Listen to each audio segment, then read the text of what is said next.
So, good evening, everybody. Today, we're going to be talking about the election that is currently going on. We're just going to kind of highlight and see what's happening at this very moment. I'm Ed Rodriguez, Deputy District Director for District 18 of LULAC, one of the hosts here. Um, and community advisors, RSR, is something that we try really hard to give you some of the best information that we can. We have a lot of decent information that we can pass on to you, people that we have as well. So it's a great thing and a great time for us to be able to do the one thing that we need to do every year, every 4 years, every 2 years, and sometimes every 6 years, and that is to vote. So with that, let me just say that we have a lot of stuff that's going on here locally. It has been a crazy night. Um, our host Emundo is busy working and trying to get some things done. That's why I'm opening the show tonight. And as soon as he gives me the okay, I'll pass it over to him and he can fill us in on what he's got going on his side. But meantime, let me just kind of give you some rough numbers that I've got up here right now. We're trying to keep track of everything that's happening in the races here. So, Harris County, there's been a lot of things that have been going on. Some good, some bad. Some people are going to be really happy when they wake up in the morning. Some people are not going to be very happy when they wake up in the morning. Me, I'm going to be somewhere in the middle. I think I'm going to be happy that I'm not happy. So maybe that's what's going to be the best for me. But to give you an idea, just to give you some indication as to what Harris County is doing right now, we've got the ballots are being counted right now at the NRG Arena. They're being brought in, and right now I think we have somewhere around 18% of the precincts in Harris County that have already uh, reported in. That is not a lot. That's not even 20% of the precincts. We have 797 precincts in Harris County. So if you break it down, it comes down to about 150, give or take some precincts that have only been able to report. But based on that, this is what we've got so far. We've got roughly about 100% on those 18%, and this is what the numbers are reflecting so far. Joseph R. Biden is at 820,000 votes, or 56% of the vote. Donald Trump is 616 votes, 616,000 votes. That's 42% of the votes here in Harris County. So that's a pretty wide margin. We're talking somewhere in the vicinity of about 14% difference in Harris County. Does that mean that he's going to win? I don't know. Remember, we're talking about one county in particular, and that's the numbers we're going to be dealing with for you tonight. However, um, we are also kind of keeping tabs on what's going on the state level to see how the state's being carried, and also to see on the federal level to see how the federal level is doing. But across the board right now, they're still showing Trump more than likely will be the winner in Texas. He'll be taking Texas based on what we have so far. Keep in mind, some counties have already reported everything, some counties have not. We here in Harris County have only reported about 18%, 19%. Okay, 100% report coming in for the U.S. Representative District 2, which is a big one as well. That has to do with Dan Crenshaw, Republican. He has right now 55% of the vote. And the candidate that was trying to um, get out there and get some votes for herself, the Democrat candidate, was Seema. I don't know how to pronounce that last name, so I'm not even going to try. But she at the moment has about 43%. Lizzie Fletcher, Wesley Hunt, another big race that we have here locally. U.S. Representatives of District 17 is what they're going after. Lizzie Fletcher has at the moment a 51% garnishment of the votes. Wesley Hunt has 47. He, if he gets another one or two or three votes, he's got 89% of the precincts already coming in. So there's not that many left. But if he was able to narrow that margin, it could be something to watch in a possible runoff. We don't know yet. But at the moment, it looks like Leslie, the incumbent, is going to be able to move forward. Um, let's see, what else do we have here? We also have a couple of old favorites, people that we always know is going to be a good move for us. One in particular is Representative Al Green. At this moment, it looks like he's going to go ahead and be declared the winner. We got just under 50% of the precincts reported in his area, but he's got 76% of the votes at the moment. The John Teague, who is a Republican challenger, has 22%. So I don't think that anybody is going to come up with enough votes between now and the morning or the final tally to get out, outseat Representative Al Green. I just don't see it happening. Mike McCall, representative of District 10, a Republican, he's got 51%. Mike Siegel, the Democratic challenger, has 47%. And on them, they're like 68% of their precincts. Another person that we know here locally a lot, she's been around for a good while, is involved in many of the projects that we have here for our youth, for our nonprofits, has walked and marched with many of our people to protest the different things that are happening in our community over the past 2 or 3 years. Sheila Jackson Lee with 74% of the vote right at the moment. Wendell Champion, the Republican challenger, only has 23%. Again, in this area, with only 43.4% of the precincts reporting, it doesn't look like anybody's going to be able to catch Congresswoman Sheila Jackson Lee, which is how it works sometimes. We have some people that are very strong in the community. People enjoy working with them and have an opportunity and respect for the person, and they get a lion's share of the votes. A big race that's been going on, and I know everybody's been watching it as well, here in U.S. Representative District 22 with Troy Nehls and Shiv Preston Kulkarni. Kulkarni was the Democratic challenger, and actually they're both challengers because they are filling or trying to fill an empty seat that will be coming up available. Troy Nehls right now is sitting at 50% of the vote. Mr. Kulkarni has 46%, a difference of about 4% with 43.9% or 44% of the precincts at the moment. So we'll have to see how that goes.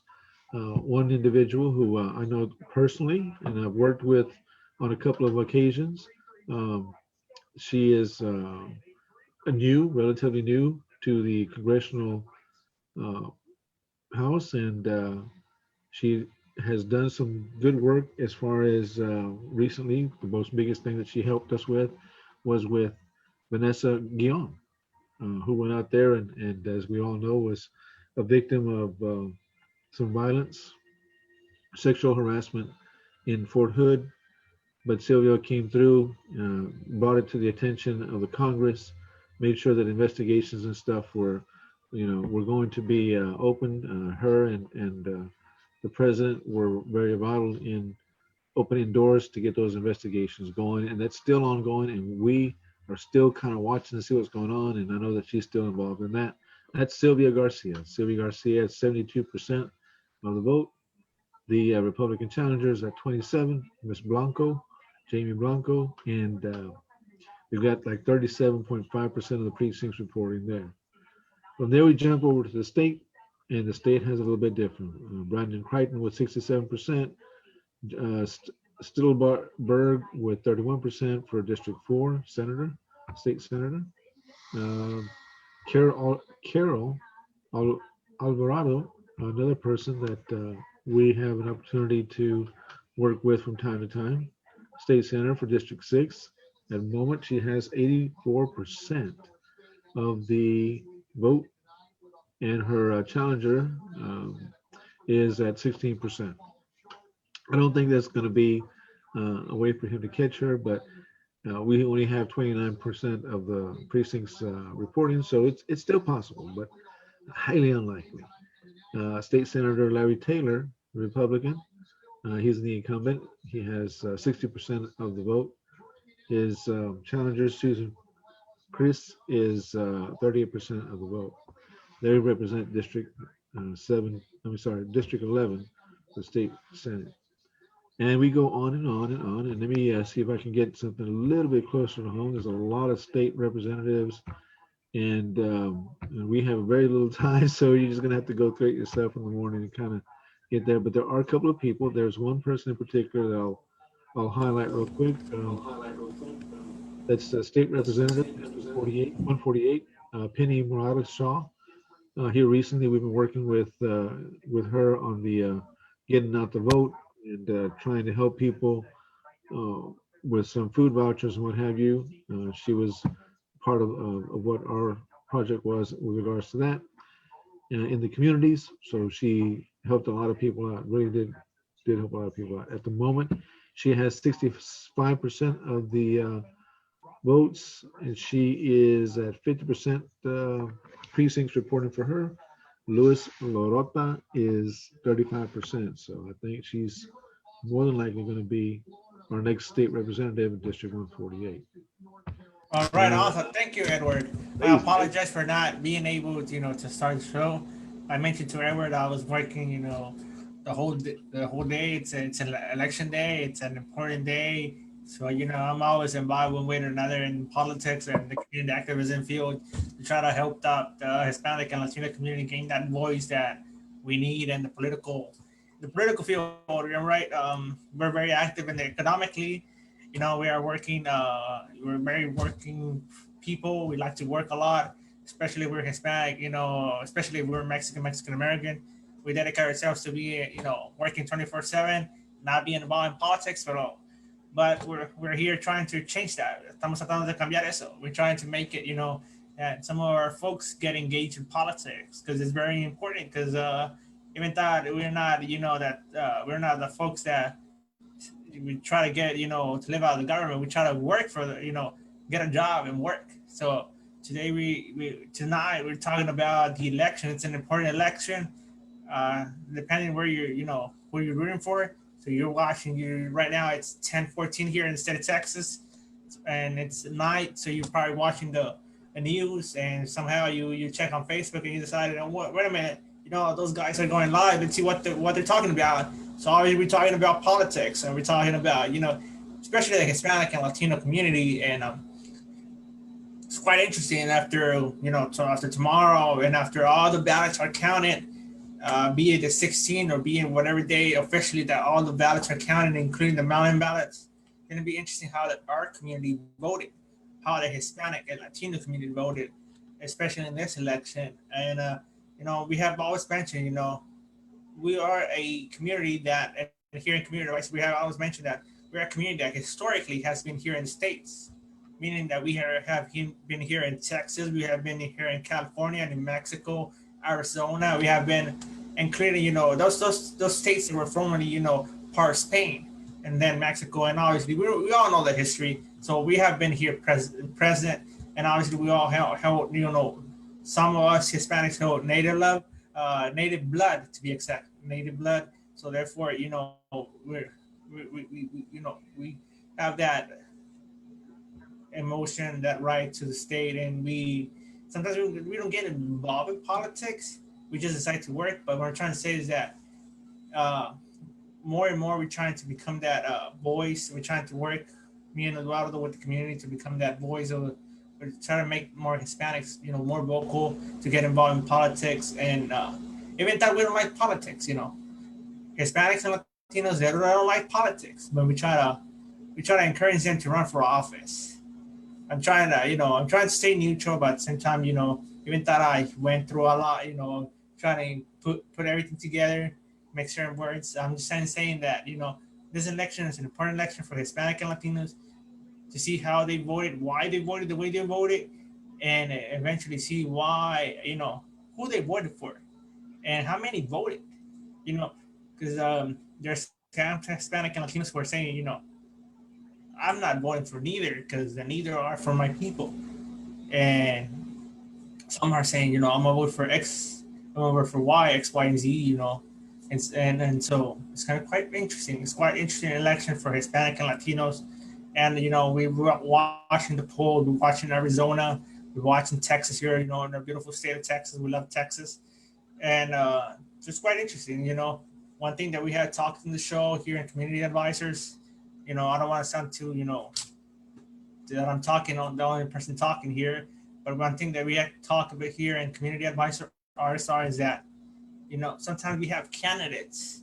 So be it that the district is predominantly of other ethnicity or race, but they approach us and they talk to us, but they don't talk with us. Quite difference, that we don't like. We're in a community that we don't like to be told what is wrong and what is right in our community. Even that, that's something positive sometimes, but it's our culture, it's our belief, and we engage the way we engage, and not trying to offend anyone. We always encourage positive criticism, but at the same time, what I'm trying to say is that sometimes we need candidates who come to our community and they listen to us and they offer solutions based on the comments and the response that they receive from the community. And I think in this election, we're going to see some of that in some races locally here in Harris County, or maybe not. But we're going to see that in states that, sometimes they swing one particular way, sometimes they swing another way. We're monitoring Arizona to see how they go. Obviously, Texas, we're monitoring here, a beautiful state of Texas, a big state. We love it. We love Texas. It's God bless Texas, God bless America. Edward. Okay, look, so we have a lot of things that are still going on. The night's, been pretty busy, been moving around. We have a couple of more stuff that are coming up right now. We have the county commissioner for Harris County, Precinct 3, Tom Ramsey, the Republican, has 52.7%. Michael Moore, who is also his challenger, I believe, is 47.3. So that looks like a race that's almost over there. Kim Ogg will be holding, looks like, her office. She has right now 54.2%. Ed Gonzalez, let me tell you, Ed Gonzalez went out there and really worked the polls, it looks like, because he's got at the moment 57.5%. Joe Dana, the Republican challenger, has 42.5. So there's a lot of little things like that that are going on, and we've got the constable races. I want to kind of just do a shout out to my friend out at Precinct 2, Jerry Garcia. At the moment, it looks like he's winning. Hopefully, he'll be able to hold on to that lead for just a little bit longer and walk away with it in the morning. But we will have to see how that all turns around. Locally, that's Edward, I how. have a question. I apologize. Has Sure, go ahead. Jerry Garcia, does he have an opponent? Yeah, actually, he does have an opponent, and let me tell you what his name is real quick. Let's see here. Let's see, where are we? Okay. His his challenger is Daniel Vela, Republican, who only had 38%.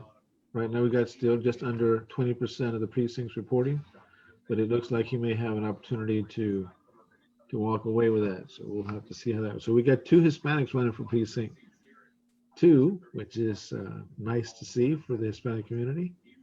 But we've got a lot of other things that are still moving along in the area, and we're trying to see that. Now, nationally, at the moment, as I don't know if anybody knows, but if you do know, and if just kind of keeping you up on what's going on, in order to win the election, you need to have 270 electoral votes. Popular votes is totally different, but the electoral vote is the thing that actually wins the office. At the moment, Joe Biden is not, I repeat, is not winning the popular vote. He has 48,212,926 votes across the nation. Donald Trump is winning the popular vote at 50,153,523. So he's going up on the popular vote. However, and that's the reason I use the popular vote first. The electoral count for Joe Biden is 209 electoral votes. He has a roughly around 59. Is that right? 69, right? 61 votes left in order to be uh, the winner of the presidential election on the electoral votes. Donald J. Interesting. Trump. Interesting. So he's winning the popular vote. The current president Donald J. Trump is winning the popular vote, and but the But he's elect, not winning the electoral. In the electoral, he only has 118 votes. which is kind of interesting because there was people talking and they were discussing and they wanted to do away with the electoral college. So it's kind of interesting. Then, in a sense, we had here in Community Advisors we had talked about it, and given the popularity of the current president, he's well known. He's a person that everybody knows, and everybody talks about it, whether they like it or not, whether we like him or not. That's the person that people remember. Whenever you go vote, you see all those people, and whenever you go in the little machine, whenever you walk in there, and there you wait in a line, and then eventually you walk into the person scans your ID, they tell you go to that number, or you can go whatever number. Okay, you go to that little booth, and then you put the number, for the 4 digits, and then you decide what are you gonna vote for. So the first option is Donald J. Trump. So you go boom, first option, and then that's quite understandable that he might be, as it is now, is winning the popular vote. When it comes to the electoral college, it would be interesting to see how after the election, win or lose, whoever wins lose, where people send on the electoral college, whether they want to do away with it or whether they want to stick with it, or whether there should be changes. Obviously, for Hispanic community, Latino community, we had talked about it, and we have made some comments here in Community Advisors, and we always talk amongst ourselves and try to what is our best interest. We're a growing minority inside America, and we have always been here present in America, and we're trying to see we're a group of people who contribute to America, but also we're trying to get down voice so it's able to be heard in America, and in the U.S. In the House and Senate and the federal level, and we're not the people who are left behind at the last and the last people in the line, because we can clearly see that whenever it happened, whenever it was COVID-19, it was like everybody, they went and they did testing, they put all their resources for other communities, when then they realized, well, a lot of Hispanic and Latinos are dying, a lot of the community are dying, and why is that? Well, you didn't invested a lot of money when it came to doing advertising in the Hispanic and Latino, so they could avoid going to places that were crowded, or you didn't invest enough money to put resources for people not to go to work and give them a little bit of income so they can pay for rent, not become homeless. But even there, you didn't probably do a good message, because we're a working community, meaning that we like to work.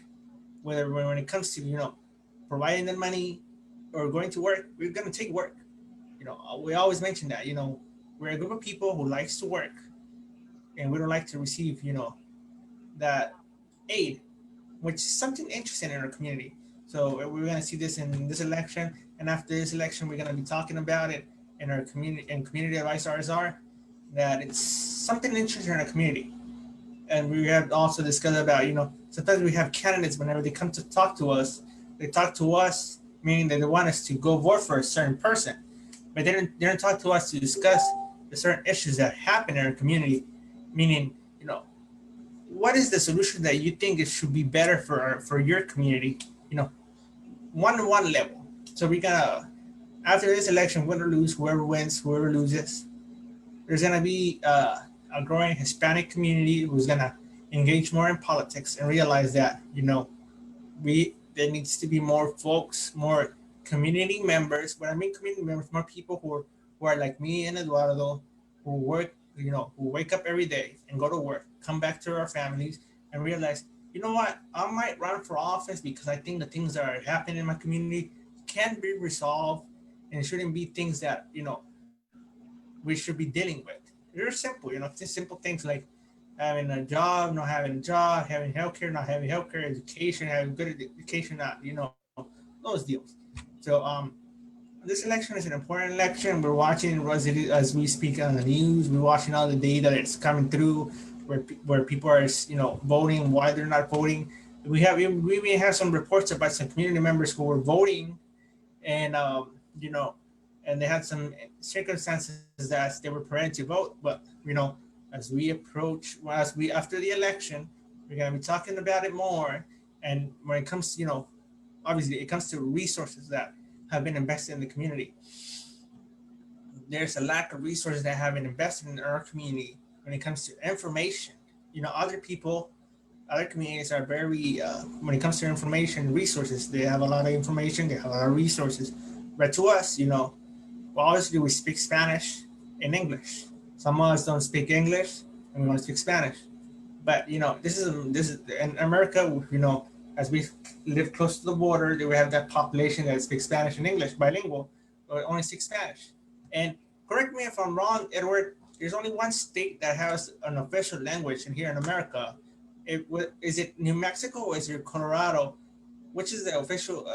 Which state has an official language? And correct me if I'm wrong, but that official language which is two. It's English and Spanish. Yeah, and I believe that's going to be New Mexico. Yeah, it's the only one that has a high population of Indians as well, and so they were the ones that did that. They did that back in let's see, it wasn't that long ago when I think about it. What was the guy's name? Governor. Gosh, he's now in the cap or was in the cabinet for a little while, but I can't remember his name. Oh gosh, I can see him, but I can't remember his name. Um, but yeah, he was one of the ones that did that and got everything moving on that. Should more states do that? I don't know. It's one of those deals where we kind of it would work, but it doesn't really make a difference. I don't think it makes a difference. I don't think we should have a restriction on something like that. Um, what is important is this: the official language should affect only the government and how we deal with the government, not how the people deal with one another. So if they sit there and say, well, Spanish is the official language, and that means that everybody has to speak Spanish. Well, yeah, it does mean that if they pass a law like that, but they need to say the official legal language of the state is Spanish. So what does that mean? Well, that means that if I go to the courts, I have to speak Spanish. If I'm going to submit a paper, like go get my license, I have to do it in Spanish. Um, is that a good thing or a bad thing? If you have an opportunity to learn a couple of languages, then do it. It's not going to hurt you. And we have a lot of people in our community, especially in Texas, that are Hispanic. So learning it is a great opportunity, is a great deal, and you should go ahead and embrace that. And not just that, there's a lot of other things too. There's Japanese, there's the Korean, there's Chinese. Um, it's really cool. You know why we have a problem with the race of people in the United States? Um, is not necessarily because of the color of their skin or their traditions or culture, because we don't understand them. We think that they're talking about us when we hear them talking in their native language. Well, if you have an opportunity to travel the world, I will tell you this much. I've been to quite a few countries, I think around 87 countries in my life.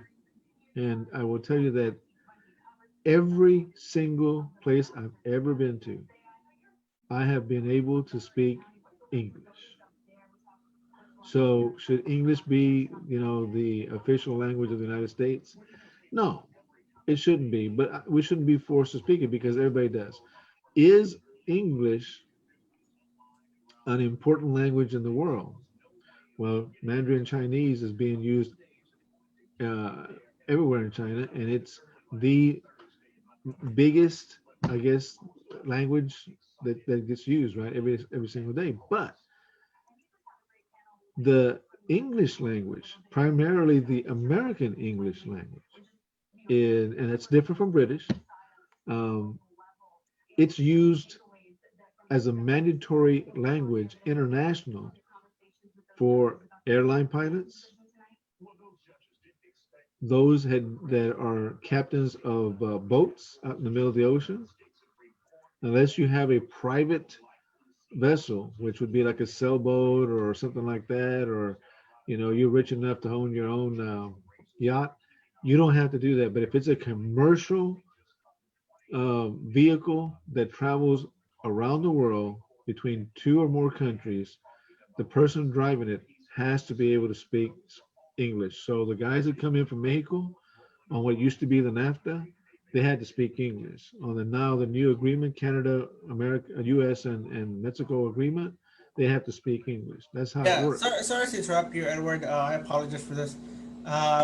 Do we want to remind our public and our viewership here at Community Advisor are sorry that we have a question here on Facebook and our live video wherever you're watching us, be on Twitter, be it on YouTube or TikTok. That we have a question. We're asking whether you believe that Joe Biden is going to win the election, the Democratic candidate, or Donald J. Trump, the Republican candidate. So please, answer that if you can, and then let us know if you believe that Donald Trump or Joe Biden is going to win the election. And you can also comment below and tell us that's an important issue that you think this election, what's an important issue in this election and why you voted, who you voted for. And obviously, we also have dropped the information for you to join our live Facebook view, Facebook watch party. Here, it's only me and Eduardo. We had some people that had expressed our view, to join us. But once again, I mentioned before, we were going to start at 9 a.m., at 9 p.m. But I was a little bit busy, with work and stuff. And it's an election. I work in politics, but, I apologize for that, for, announcing that we were going to go live at 9 p.m. But I apologize for that. But other than that, Eduardo, can you please continue with that important information that you had? Yeah, no, I was just saying, that English is a very important language, and it goes and it's being used in a lot of different areas. So, what does it have to do with the election? It has to do with a lot with the election, because our representatives are the ones who sit there and they decide what should and what should not be done, what we should and should not do within the borders of the United States. And if they were to pass that kind of law, how would it affect everybody? Well, let's face it, if English became a national language, then it affects us. It affects us because it's a that would in essence be a racist um, law, and therefore it would be illegal. There is Oh, absolutely nothing. sorry to interrupt Yeah, you, yeah, Eduardo. I think in our history books, and when it comes to here in America, when it comes to Puerto Rico, whenever they had that, whenever the first part, whenever that there was up for the ballot to decide whether Puerto Rico would become a state or would remain the way it is, it was to decide, it became to whether or not they were required Puerto Ricans to become, their official language to become English. When some people decided, let's not vote for that. Let's not even talk about it. Not even mention it because no other state, besides, correct me if I'm wrong, it's New Mexico or maybe Colorado that has an official language, but no other state in America has an official language. And so when they uh, came to Puerto Rico, they wanted to require Puerto Rico to have an official language of English, but most of people from Puerto Rico they speak Spanish, and obviously some of they speak also English, but most of them speak Spanish, obviously because whenever they were colonized by Spain. But that being said, whenever a language becomes official for a particular region, it means that all paperwork is conducted in a certain language. If English becomes that official language, it's going to be in English, and if the people who live in that particular area they don't speak that language, so it becomes an issue, right, for people. If I go to a local government office and speak a different language between English or Spanish, obviously I'm gonna have an issue to try to figure out what they're talking about. So, you know, I was just want to mention that when it comes to languages and the Hispanic and Latino community and topics. well, one of the things that I didn't go in a little bit deeper, but I can. One of the things that people aren't aware of is that how the laws work, are not an exact science themselves, but there's a lot of precedent in courts that give us an idea of how to do things, guide us. If the United States were to say that the official language of the United States is English, that is only for the public And for business to business, so if you want to do anything commercial, you'd have to do it. You have to speak Spanish or English rather. But in your home, you can still speak Spanish. You can still speak any language you want. Inside your property, your private property, you can do that. A company, if they so desire, because if they're a private company and they're not being, or there is nothing that requires federal oversight on that company, then they're allowed to go ahead and speak any language they want to because it's a private business. But at the same time, um, it's still important to know that you can get in trouble if you're out in the street and you're speaking Spanish and they say, hey, we want to give you a ticket because you're speaking Spanish, supposed to be speaking English. Yeah, they got you. They got you. And that's important to understand because your rights are the same way. You have a right to vote. You do not have a right to vote on your property. Right? That doesn't make any sense. Well, that's why we have polls. That's why we have voting sites. You have to go down there into a public forum and you have to cast your vote. You can't do it from your house, or you shouldn't be doing it from your house. They were trying to get something like that with the mail-in votes because of the COVID-19. That makes sense. It's a special, circumstance, and we should be able to be flexible enough to do that. The Constitution, as it is right now, the way it's written, it's considered, a living document. In other words, it flexes. It has the ability to change, not at a whim, at my whim or your whim, but it's just to make things work. You know what I'm saying? So it's not that bad of a deal. One thing for sure is that um, whatever we want as a community, it's the guys that we vote that help us get those laws passed. Yeah, So I do apologize for interrupting, Edward. I do apologize for this. Once again, to our viewership, to the people who are following us and viewing us here in the Facebook Live or watching this video afterwards, if you can drop a comment, drop a question, talking about who you voted for, why you voted for that person, why you didn't vote for it, why didn't you go vote for it? If for some reason there was some voter suppression, or maybe there was somebody preventing you for casting that vote for X Y Z person, that obviously the person who you vote for is private and you want to disclose it, that's up to you. But maybe you were in line and you were waiting on the line. You went there at 6:59 p.m. We were 7 p.m. and you were waiting on the line, and you got to that location to go vote, and so someone told you, you know what, you're not able to vote. Maybe something like that happened. We're Hispanic, we're Latinos, and sometimes people think that they can, turn us around and give us that middle finger, tell us that you're not able to vote. But like we said, we are a growing group of people, minority, growing minority. That eventually, if some border suppression happened, be it Democrat or Republican, whatever area it was, please comment below. And here we have Eduardo Rodriguez from Lula, District Council 18, and he might be able to assist you. Myself also, this is politics, and we're trying to grow that voice of the Hispanic Latino community to be able to, present itself in politics. We know that many of our Hispanic Latino communities don't like to engage in politics, but we're trying to make sure that they're able to engage a little bit more in politics, meaning that there's more Hispanic and Latinos able to run for office. It's not that complicated. Like we had mentioned before, it's just 200 or how many, it depends how many signatures that they require, and then like $2,000 of filing fee. It depends. You have to check that. Don't quote me on that. You have to check that on your state, website, and then you run for office. Eventually, if you win, that's so amazing if you win. If not, good luck, run again, and hopefully you're able to win. So we're trying to encourage more Hispanic and Latinos to run for office, and also to provide that voice. But once again, if you for some reason there was some voter suppression, or you were not able to vote at time. Let's say you were exactly at 7 p.m. and you were waiting in line. Someone told you, you have to go away. You check your clock.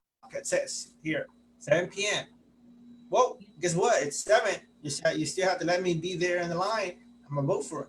Whoa, you didn't brought your license or your identification. Well, I'm gonna file the proper paperwork. If you tell me, you know what, you tell me you're not able to do that. No. The law says whatever it says. So if something like that happened, drop your comment below, and we would like to discuss it, or come into our Zoom meeting, Zoom watch party, which is, the info to join our Zoom watch party is public. It's here in the comments. So the comment section below, you're able to join our watch party. Eduardo, I apologize for interrupting you. Please, can you please continue? No, it's quite all right, my friend. It's no big deal. They need the information. Information is important, especially on a day like today. Even though everybody's probably already voted by now, no doubt, and we're just kind of looking to see what's going on and see what the end result is. It's so much that's going to be happening between now and 8 o'clock in the morning. So, one of the things that we can do is get ready to go to work. And if we don't, we're probably going to end up being late anyways. But it really, at this stage right now, it really doesn't make a difference. There's nothing I can do, you can do, or anybody else can do. The votes are in, they are being counted, and then we will get a final tally, hopefully in the morning, and find out who is, in fact, the commander in chief. Now, you'll have some news media people that'll try tonight. They do it every single time, saying, "Oh no, we think it's so and so and so and so." Sometimes they are able to do that. A lot of times they're usually able to do that. 2016, I think, showed that that was a bad practice because they all claimed that there was no way that this man, Donald Trump, the president, current president, was going to win. He did. Is he going to do it again this time? I don't know. That's why we have these elections. The people get out there and they vote, and hopefully, the person that the group, the Americans, the United States citizens, feel that they need for this country to be prosperous and to be safe and all. Maybe, hopefully that guy is the one that we get. So who is that? You know what? I don't know, because unless you've been the president, it's hard. There's no experience. Yeah. Sorry to interrupt you, Eduardo. As a person that works in with the Hispanic community, and have worked with both parties and people who are not either of party or independent. Is that our community is very interesting. There's a you know high percentage of our community. It's religious, Catholic, and some of them are not Catholic, but they're still Christian. And then there are people who immigration is very important, and also like I come back to the point of jobs. Many of the community, we are a community that likes to work. Like if you offer us $50, $350 or $400, and I go to work and receive that money every week, no. Even if you offer us less money, we're gonna go work because that's the way we were raised. And like we wake up early in the morning before 6 a.m. We wake up 5 a.m., 4 a.m. We make coffee, we make our food, and then we get everything ready. We get everything packed. We go work in construction. We go work wherever we work, and then we come back. So there's a lot of things that are in the community that where people quite don't understand that when it comes to dealing with us, we're a group of people. Obviously, sometimes most of the time we don't like some people to tell us how to think, how to engage us, how to think just because you're Hispanic you should vote Democrat, or you're Hispanic you should vote Republican. No, no, no. We like people to talk to us one-on-one level and to tell us why should we vote for you. At the same time, like I mentioned before, there's a growing there's a lot of population who are Catholics. There's a lot of population who are non. There's a lot of population who's Catholics. There's some a group of people who are not Catholics, but they're following Christianity. And there's a growing number of people that we have discussed here in the show that are switching to another religion, maybe the Islam Muslim community. But what I'm trying to say is that you know all of that plays in part, and also we're not a community that we think alike. For example, today we're watching here in the elections that Cubans tend to vote a certain way, but other people who live in California tend to vote another way.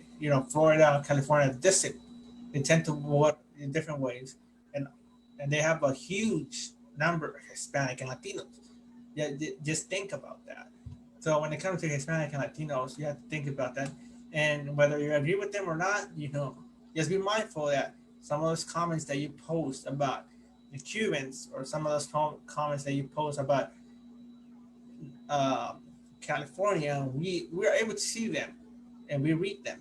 Even though we don't comment anything, we read them, and just as other communities are that they don't like to mention, they don't like other folks to talk about their issues. We're all like we have our own. We believe that we have our own solutions. Obviously, we encourage constructive criticism, but at the same time, be careful with the comments that you make because we are a very distinct community because you have the Mexican Americans, the Chicanos, you have people from Central America, you have people from South America, and you have overall the Hispanic and Latinos. When it comes to Hispanic and Latinos, obviously you have to consider that, even in Africa, you have that Guinea Equatorial, which they speak Spanish, and they're considered Hispanic and Latino. So you bear that in mind that we are a very unique group of people who live in America, who contribute to America, and we have a voice in America. And sometimes, politicians in the national or local scale, they don't listen to us. But as our young youth, meaning people who are 18 years of old and above, who are engaging more and they know they're able to vote, and they become more aware about politics, they gotta engage in voting. So be aware of that. Be mindful of that, and also be mindful that if today you got elected into office, or you didn't got elected into office, you have to work with those people, which means our community, work with our community, and make sure that our community receives the resources that we need to better serve our community. Meaning that, for example, with COVID-19, maybe there's a need for more resources with testing. Maybe there's more resources with understanding why there's a closure of in XYZ areas, and why people are not able to go to a bar or in a restaurant, and why the restaurant is shut down, and people are not able to work in that restaurant, even thought they're mostly Hispanic Latinos. And so maybe you have to provide more resources in that area. So bear that in mind. Keep that in mind that we shouldn't be the last ones in line.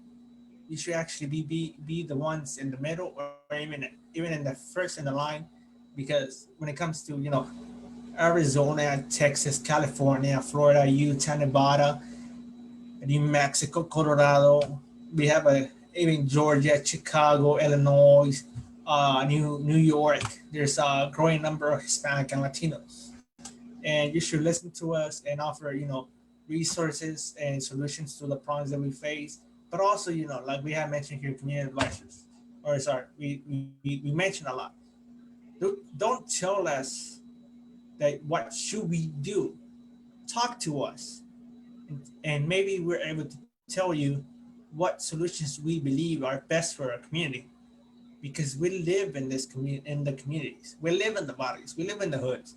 We know what is best for our community because we wake up, like I said, every day at 4 a.m. We wake up, we make our coffee, we drink a coffee, we make our food, we pack it together, and then we go to work, and we come back at 5 or 6 a.m. or 7 p.m. to our house. And on Friday, we receive a check, which mostly goes to savings and for pay rent.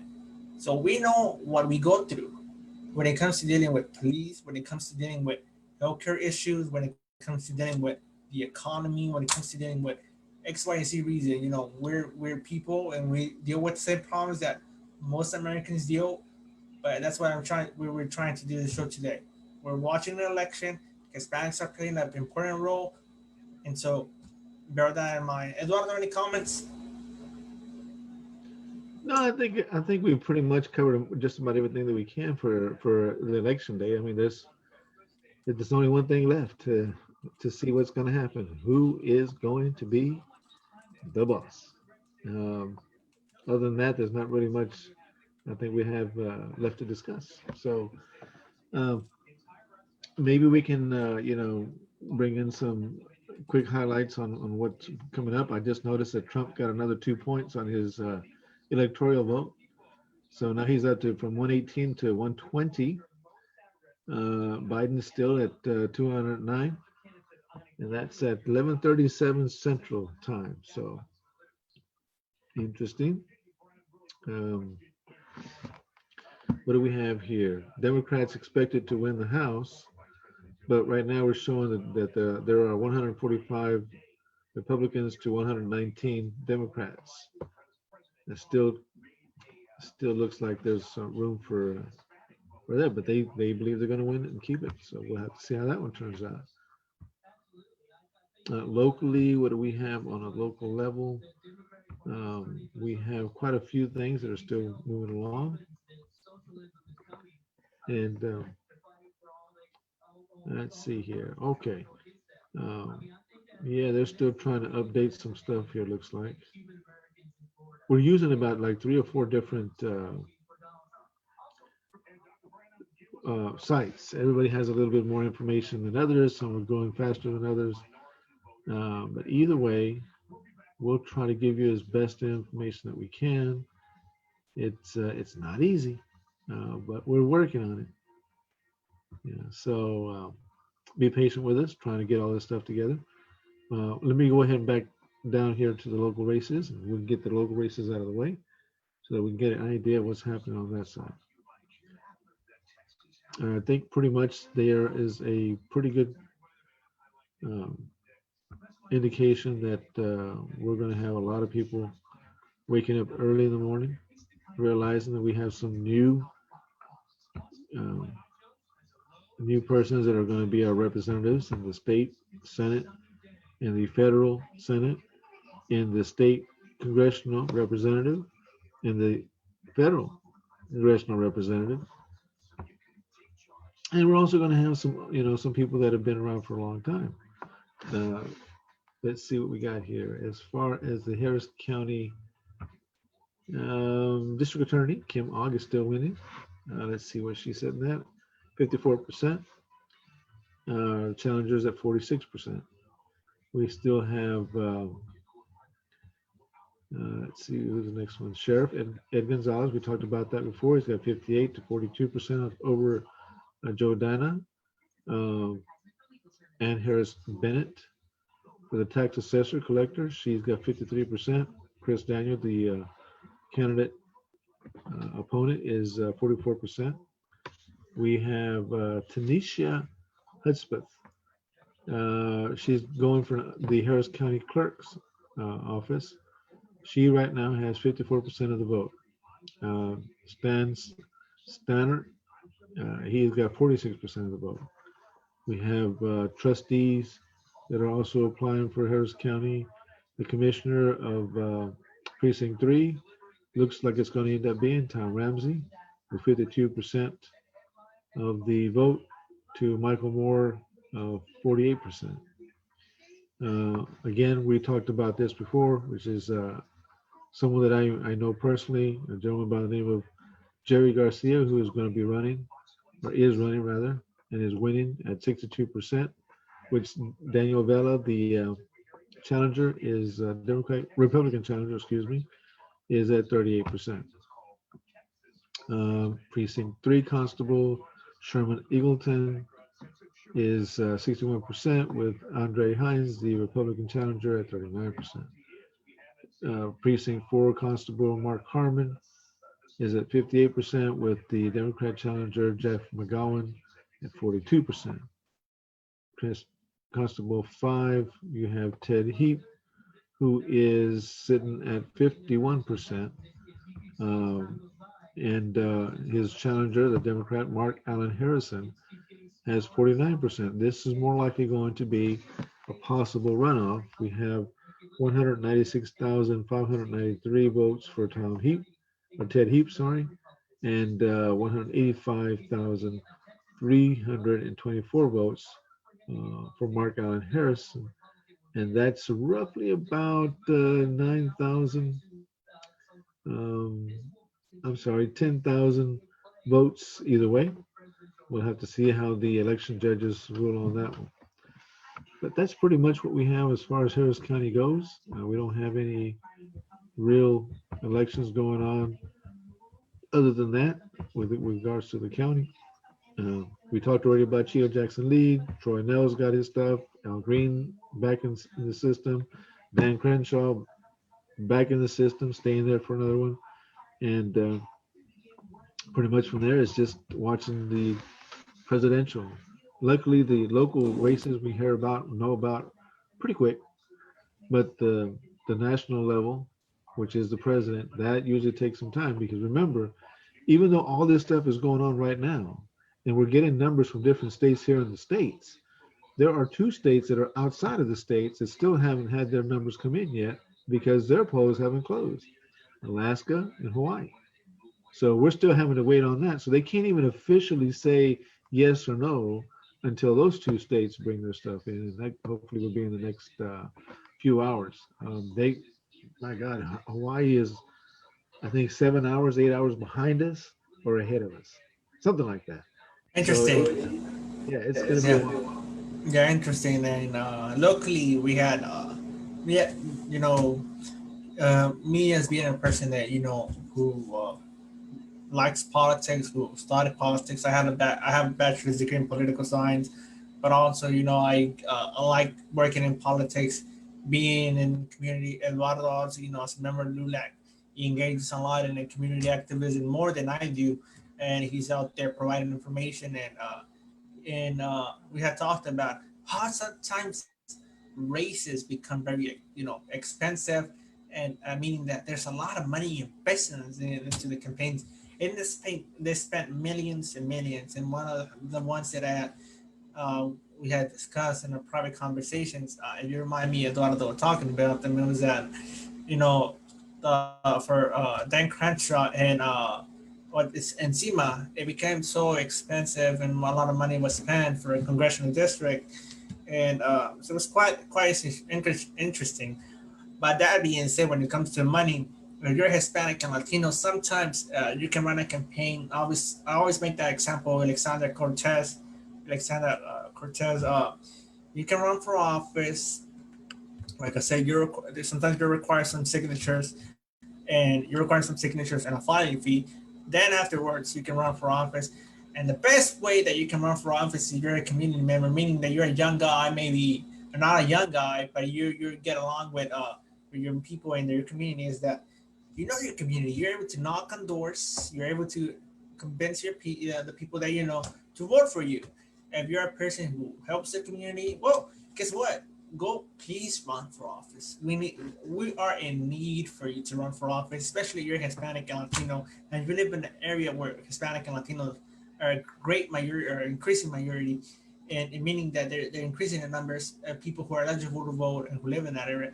Please run for office, and if you listen to this live video or you're watching us afterwards, please go out. Please consider running for office at some point in your life.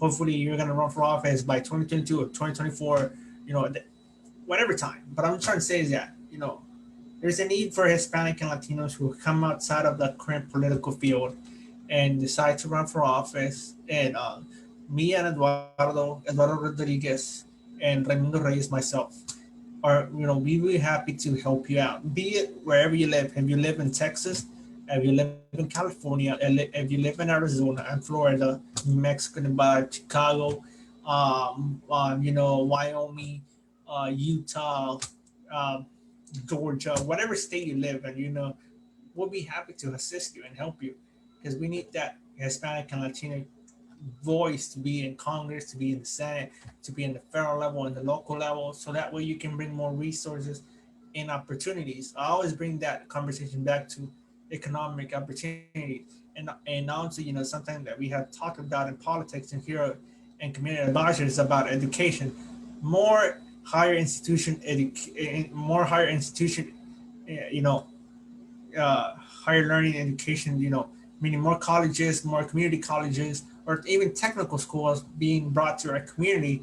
And that's some of the things that we were hoping that some of the candidates running for president or some of the local ones where we're able to talk about. Some of those who were running for state were able to talk about bringing more education opportunities, meaning people to be able to go to colleges, bringing more colleges, creating colleges, expanding colleges into the Hispanic and Latino community, and community college or even technical schools. So that way we had more Hispanic and Latinos being able to attend those schools after they graduate from college, or after they graduate from high school. So that way they can get better opportunities to get a certificate that is states that they have spent such and such amount of hours to be able to, work for a job and get paid a little bit more. So therefore, that they have that job that pays a little more, and so that way they have that good paying job. So some things that people who if you're listening to us, I encourage you to run for office. If you're especially you're Hispanic and Latino, if you're not Hispanic and Latino and you're a friend of the Hispanic and Latino, still call me or Eduardo. Obviously, we have our phone number and community advisor RSR. We have our email. Shoot us an email or call us. We'll be happy to assist you. We're not. Whenever we talk about Hispanic and Latinos, we understand that in the barrio, in the hood, you know, Hispanics and Latinos are not the only ones who live there. We have African Americans, we have Asian Americans, we have Americans, white Americans who live there. Because, in el barrio, in the hood, we all suffer from the same issues when it comes to poverty, when it comes to dealing with law enforcement, when it comes to dealing with health problems. We all have the same problems. We all have the same issues. And so we're trying to resolve those issues for everyone. And so if you think you're able to run for office, you think you have the capacity to run for office, maybe you think you don't. But if you talk to your neighbors, if you talk to everyone, you're able to run for office. And I bet you, whatever money you want to bet me, that if 90, those people who engage with the community run for office, and they engage, the people who vote, they encourage people to go vote, and we wouldn't be in the situation that we are in today. We have two opposite sides fighting in the election. We will be in the middle. We will be very happy and have real people. Meaning, well, the people who run for office are real, but meaning that we have a real representation in the elections. That being said, I don't make it too much in a conversation. Thank you for watching us tonight. It's exactly 11:04, and it appears that some states, have gone for Donald Trump. Some states have gone for Biden, and obviously we're not able to, to predict who's going to win yet. We're probably going to wait until after the election, after 12th, and by 1 again tomorrow, November 4th. We're probably going to know who won, who didn't win. Even then, it's going to be disputable because some people are, it's going to be, some controversy because some people are going to be waiting for the votes, the mailing ballots and everything counted. But, by 1:30, you're probably going to figure out who won. That being said, thank you for watching Community Advice RSR. Thank you, Eduardo, for joining us and for able to take the lead for tonight. I apologize. I was busy the whole day working in politics. It was a busy day, working 11 hours and 30 minutes. Thank you for watching us. Have a blissful night. And if you have any comments, concerns, or any opinions, drop it in the comment section, and we'll be able to talk about it later on. And if you want to join us in the Zoom meeting before we end, go ahead. Eduardo, any final comments? Nope. I don't have anything to add to what we've added. I think you've done a great job on trying to say what we need to do as far as the Hispanic community goes. So I'm good to go. All right. So thank you for watching us tonight. This is Community Advisor RSR. My name is Raimundo Reyes. I'm the host for Community Advisor RSR. Co-host Eduardo Rodriguez from LULAC, District Council 18. If for some reason you're facing some problems in your community, give us a call at 822-882-3556, or shoot us an email, and our email is found in our website and our social media pages. So shoot us an email. We're able to talk about the topic. We're able to try to solve it. And for some reason you want to talk about a specific topic, you come to our show. Call us. We set up a meeting. We go live on Facebook and we talk about it live here on Facebook. And whenever we go live, we obviously try to have 3 key points to how to talk about the show, but we never tell anyone hey, you shouldn't say that. No, we go live. It's basically having real news happening live, and people bring real questions, and we'll discuss them live here with the public. So thank you so much for watching us. Have a blessed night, and God bless America, and God bless Texas.